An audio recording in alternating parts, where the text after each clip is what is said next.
ketika kita mau melamar sesuatu itu kan pasti kita membawa background kita membawa belakangnya kita.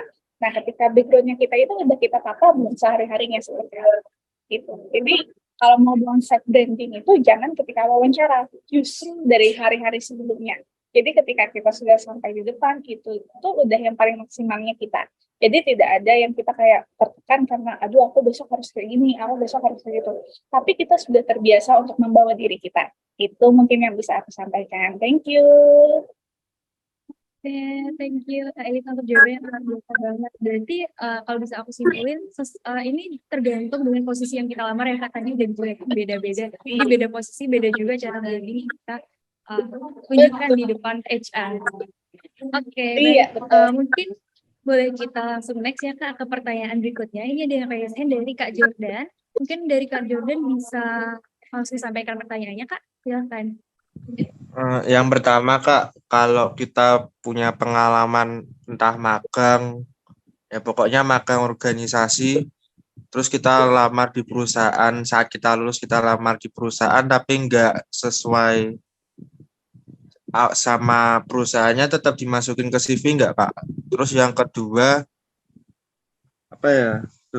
Oh iya Kak, kalau misalkan untuk portofolio, mungkin tata letaknya untuk portofolio barcode itu apakah di bawah setelah kita posisi barcode untuk portofolio itu dimasukin ke CV itu apakah di paling akhir pojok akhir kanan Kak? Terima kasih Kak. Oke, aku coba jawab yang pertama ya. Ketika kita udah internship, ketika kita udah magang, pertama misalnya yang kita lamar itu berbeda. Kalau yang kita tulis terlalu minim, misalnya terlalu sedikit, alangkah baiknya tetap ditulis. Tapi kalau ternyata banyak nih yang udah linear, ya udah kita tunjukkan bagian linear itu aja.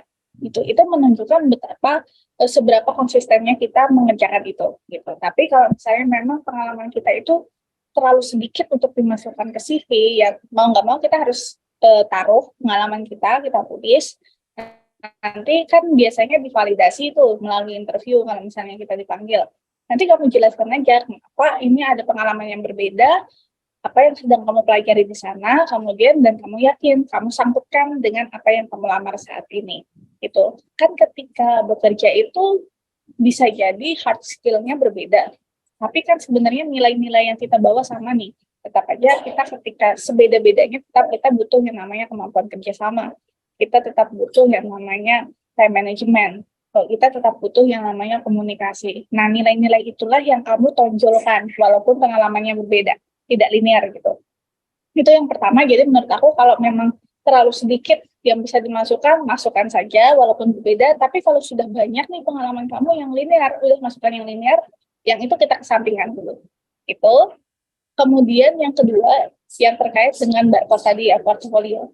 Kalau terlalu banyak detail pribadi, gitu ya, maksudnya terlalu banyak detail pribadi di portofolio, menurut aku tidak perlu dicantumkan dulu.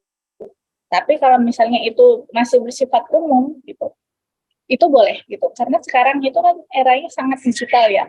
Era digital ini tuh ada untungnya, ada ruginya gitu. Tapi jangan sampai itu membocorkan privasinya kita, karena kita nggak tahu nih datanya kita. Memang kalau di HRD itu biasanya tuh kalau memang kita udah nggak panggil itu ya udah hilang aja gitu kan, tapi kita nggak tahu kan apa yang terjadi gitu kan.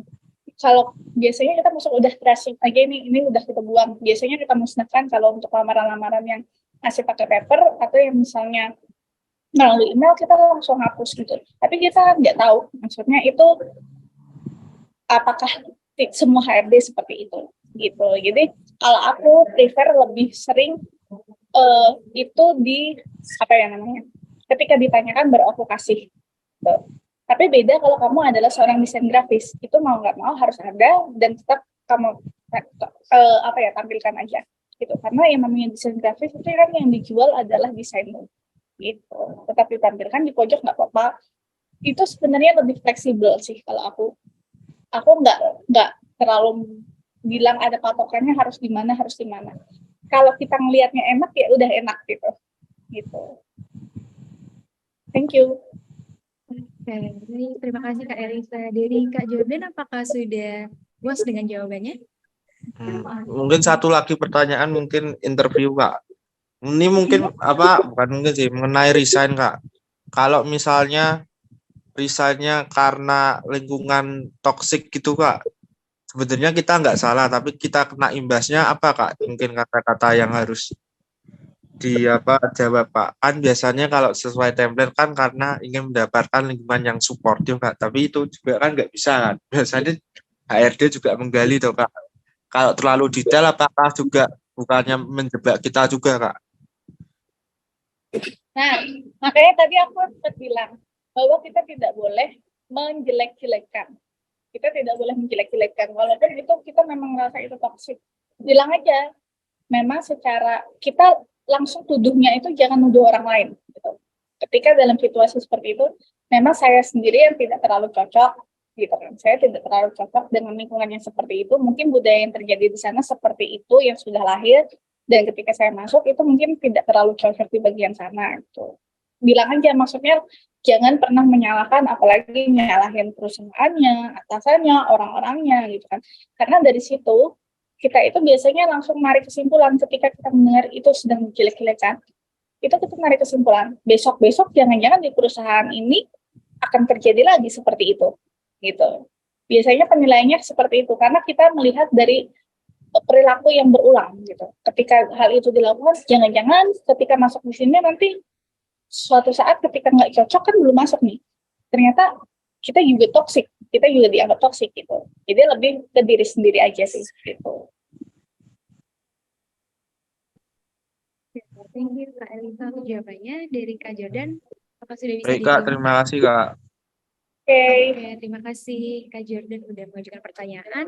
Mungkin boleh kita next ya Kak. Ini udah ada satu yang masuk di kolom chat, ada dari Kak Aditya ya. Untuk pertanyaannya, apakah ada kesalahan umum yang harus dihindari saat membuat CV? Apabila ada, bagaimana cara menghindari atau mengatasi kesalahan tersebut? Oke, sebenarnya sekali lagi ya, CV itu tuh nggak ada patokan yang baku gitu ya, patokan yang baku. Aku pernah ngadapin ini beda kota ya, beda daerah. Ketika kita masukin di area Jakarta sama di area Jawa Tengah, misalnya itu, karena aku di Jawa Tengah. Ketika aku dikasih tahu sama kakak kelasku, misalnya nih, Jawa Tengah itu, khususnya area tempatku itu kan, kebiasaan kita tuh ngirim sesuatu itu detail banget, gitu. Tapi ternyata ketika misalnya kita mengirimkan ke area Jakarta sana, itu ya CV gitu. CV ya CV, nggak usah beserta lampirannya. Tapi kalau misalnya di Jawa Tengah, itu kayak, lah, nggak niat gitu. Kok buat CV nggak niat, kok nggak dikasih tahu lampirannya apa gitu. Jadi sebenarnya nggak ada aturan baku gitu kan. Kita yang bisa lebih, maksudnya kita mengenali budaya-budaya yang ada di sekitarnya kita. Jadi kalau yang template-nya kan seperti itu gitu kan. Template-nya itu tuh menurut aku nggak ada yang salah selama kita udah cantumin pendidikan terakhir, kemudian pengalaman kerja, kemudian kayak detail pribadi kita, misalnya itu tuh bisa kita pilih yang mana yang bisa kita publikasikan, mana yang enggak gitu.